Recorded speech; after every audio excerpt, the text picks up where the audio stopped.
So let's first just start out. Caleb, tell me a little bit about yourself and where you grew up and where you went to school. Okay, my name is Gooch, and I ride horses. I'm an author. I'm a mother of four. I have four girls, four daughters. My oldest is 11, and my youngest just turned 1. I grew up in Wendell, North Carolina, and I've always been around horses. The farm that I have my horses on now is actually where I live still. I've been living there my whole life. My parents will tell you that I kind of kicked them out, and they got a new home, and they moved to Middlesex, and I was like, I have to be here. I love being with the horses on the land, wake up in the morning and see them out the window. So that's how I grew up, and I've been trail riding my entire life and riding Western. Where did you go to school? Growing up in Wendell, I went to Eastwick High School, and I graduated, and I went to East Carolina University, where I studied sociology. My plan was to be a veterinarian, but that did not happen. When I found out about college chemistry, I was just like, no, I'm not doing this. It's a little hard. Okay. All right, so yeah, obviously the love of horses came first. I mean, this was going to be your life regardless, right? Horses and the farm. How did you come up with the idea to combine your love of riding, love of horses, with literacy and reading? I mean, it's not an obvious connection. So tell me how you put those things together. So the idea for Saddle Up and Read came, of course, because I've been around horses all my life, and it's just like a huge blessing just to have them. Like, when I was a baby, I was basically born into the horse industry. And I wanted to do something to give back because I was a teacher assistant, and I worked as an education coordinator. And working with those children, it was like, okay, it's time to do your homework, it's time to study for your weekly spelling test, and they didn't want to do it, and then some of them were failing. So I was like, what can I do to fill this need? And what I found was many times they would ask to see my phone so they could look at the pictures and the videos on the horses. So I said, okay, I will let you see this phone, even though I'm not supposed to, so you can see the horses, if you do this. And like, if you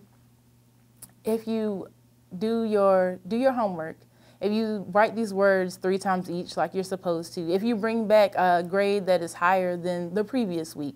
And so that's what I did kind of in that facility. And then it was just like a beautiful day one day, and I was on social media, and I said, hey y'all, it's so pretty out here. Bring your kids out and let's read some books. And that's what I did for like the very first one in 2015 or 2016.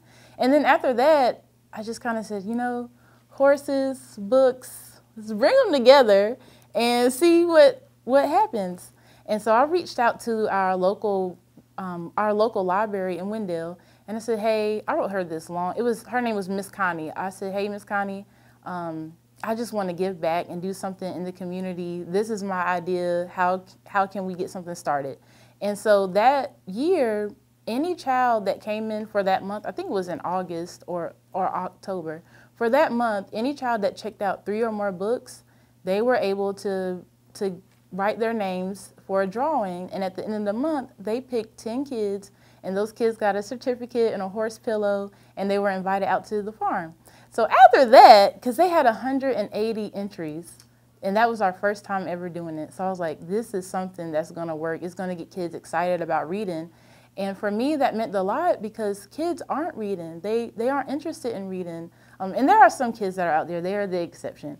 But the literacy rates really reflect that. Yeah, I was going to ask you about that because I read another interview with you, and you talked about you started researching to look at how the kids in Wendell and in Wake County and I guess nationally and statewide were doing on literacy, and it really bothered you.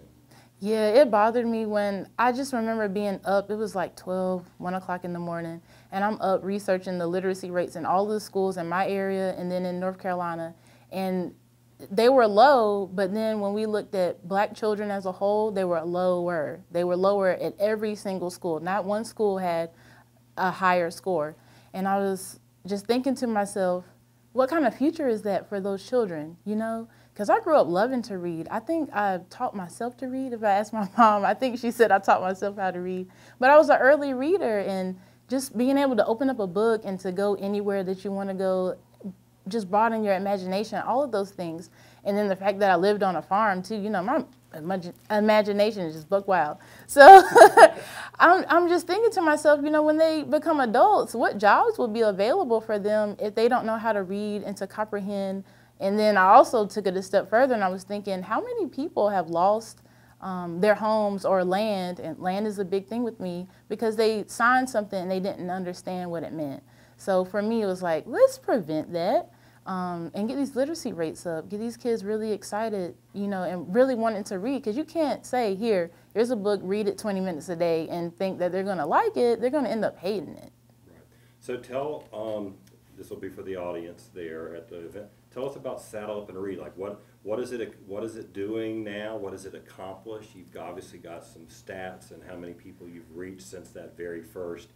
It started literally out of, like you said, a drawing to say, because kids love horses, why don't we try to incent them? So tell us about Saddle Up and Read and what it's doing now.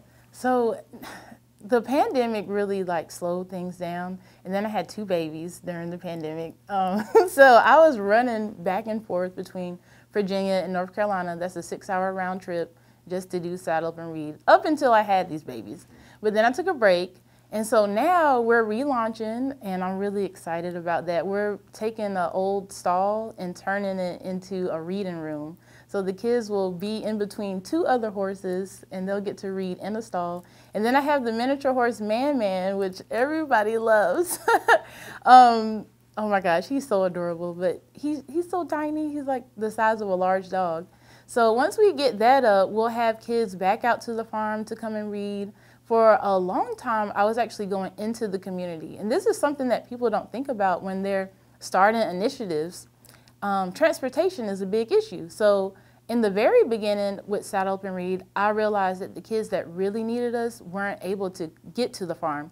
So I got on social media and I said, hey, I need a truck and a trailer. And the amazing people on social media got me a truck and a trailer for the program. And so I would take my horse. She's not alive now, but Gooch, she was my childhood horse. I had her since I was in elementary school. She just passed away last year. I miss her so much. But I would take her, and we went into the neighborhoods and we gave away books, and I introduced her to kids. So we're going to keep doing that. Make sure we do our rounds. There's a statistic that says a child that has at least 80 books in the home will have a higher vocabulary than most children who don't. So we're making sure we get those books in the homes. But opening the farm back up for reading sessions, I just completed a certificate for horse-powered reading. So I know, right? Like, it's so cool. They teach you more activities to do with reading and with horses. And this was something, when I started Saddle Up and Read, I had no idea that other people were doing something similar. I had no idea. For me, it was just like, okay, this makes sense. But there are other people out there who are doing something like this. But I do think the difference is I focus on representation. A lot of times when people meet me, I'm the first Black person they've ever met that has horses. So for me, it's just like, it opens up that door and they're like, okay, this is something that I can do. And of course it's something, you know, that you can do, but it always helps to just see that. So moving forward, we're rolling back out the reading sessions, getting back out into the community, and just having a good time. Yeah, I was going to ask you about representation. I assumed it wasn't by accident that your Twitter handle was the Black Cowgirl. You know, I'm thinking about, like, I know I've seen some documentaries about, like, I think it's Philadelphia. They have like the urban cowboys, yeah. the Black men that have horses. But yeah, how important is that as for your focus? Is that a primary focus for you? Is representation? I guess authors of color too for the kids, as well as seeing you and what you're doing?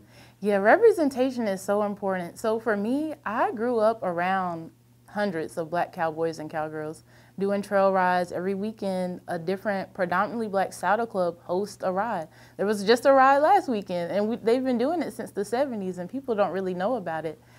We had our trail ride on 2 weekends ago, the second weekend in September. So for me, it's like, that's been so normal. And then when you get on social media and people are like, oh my gosh, I've never seen Black people with horses. And I'm like, this has been my whole life, you know, and I get a chance to share it. So representation is important for me in that way. And then with the books, I did not realize that maybe it's being a little bit ignorant, but maybe about 6 years ago, I didn't really understand that non-Black authors would publish books with Black characters. So to me, I'm thinking, you know, if this book has Black characters in it, it's being written by someone who is Black. But that's not always the case.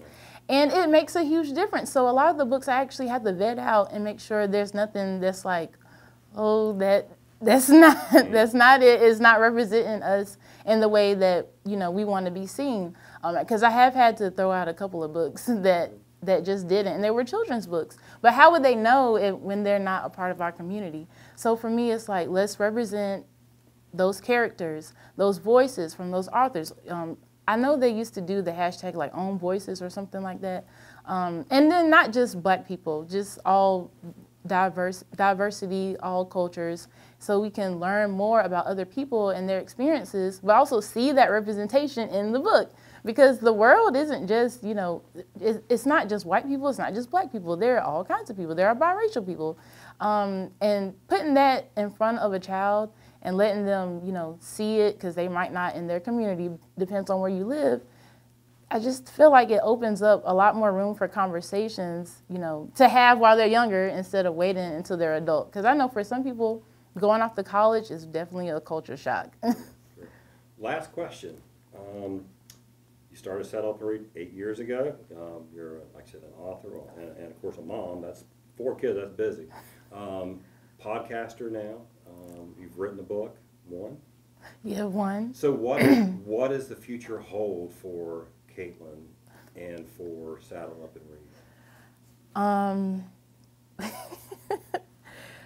I'm just thinking, like, I remember being like a little girl and having all these journals and just writing down everything. I want all the animals in the world, all the animals I could possibly have. I just got 3 goats. I drove like an hour and a half and put some goats on the back of my truck.